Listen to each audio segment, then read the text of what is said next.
right, moral minimums. In order to have a human society that exists over time, you need three things. You can't have these things without them. Human society disintegrate. The first one of these is prohibitions against murder and assault. Right, none of us would be in this room this morning without there's a real chance of us getting hurt or shot by other people. I wouldn't turn around and write stuff on the board if I thought the students were going to shoot me in the back, and they wouldn't come to class. They thought a student was going to shoot them or beat them up. So you got to have. Doesn't mean they don't happen. Doesn't mean murder and assault doesn't happen. It means the probability has to be so low that you can come together in groups and cooperate without risk to life and limb. So you've got to have prohibitions against murder and assault in order to have a human society, right, that exists over time, right? 2, procreation and education of the young, right? Human peoples grow old, people retire. We have to generate new generations, and we have to make sure they're in a position to do the jobs the people who are getting old and retiring. You've got to have new professors, you've got to have new stuff coming in all in line. So you've got to educate them.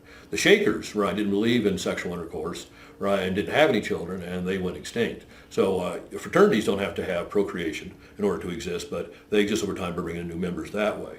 But a society, once it exists over time, is going to have to procreate, and it's going to have to educate. So you're going to have to establish that in some fashion or another. How you do it, the Egyptians in ancient Egypt would have your father follow your father to work, so you learn his skills. You don't have to invest any money that way. We do college. You got to do that. The third one is a commitment to truth speaking, truth telling, truth communication.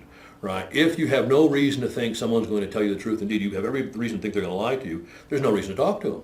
Right? The communication comes to an end. You can't ask for directions if you know the person's lying to you. All you can do is find out which direction it's not in. After 359 questions, I can get the one degree that it is in. Right? So you can see how difficult communication becomes with deception. Doesn't mean lies don't happen. Doesn't mean people don't tell lies. Without that, things break down. And when people are thought deceiving, they lose credibility and you no longer have the ability to effectively do things. So without a commitment to truth speaking, we're in trouble and you can't make a human society work over time.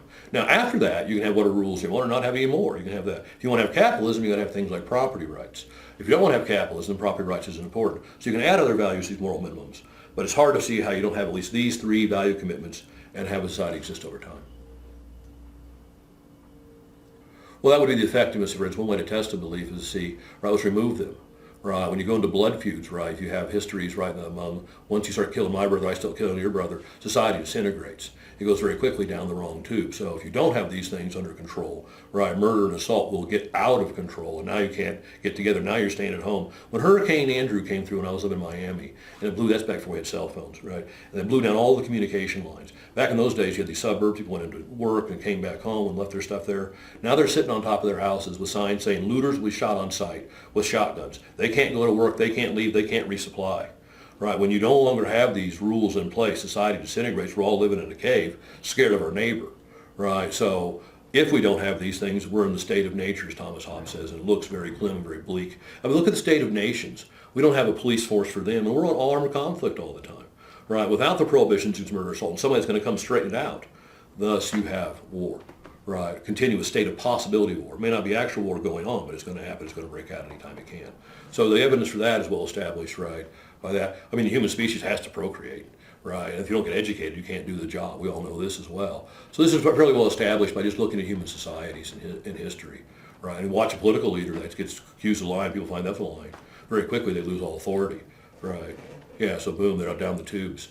Right, and so that has a lot to do with how you run stuff. So that's the kind of evidence you can provide, is the lack of these things creates these problems. Therefore, the presence of these things seems to prevent these problems, and we have justification or warrant, right, for thinking these things have justification. Right, so it's publicly verifiable if you want to study history and do these things.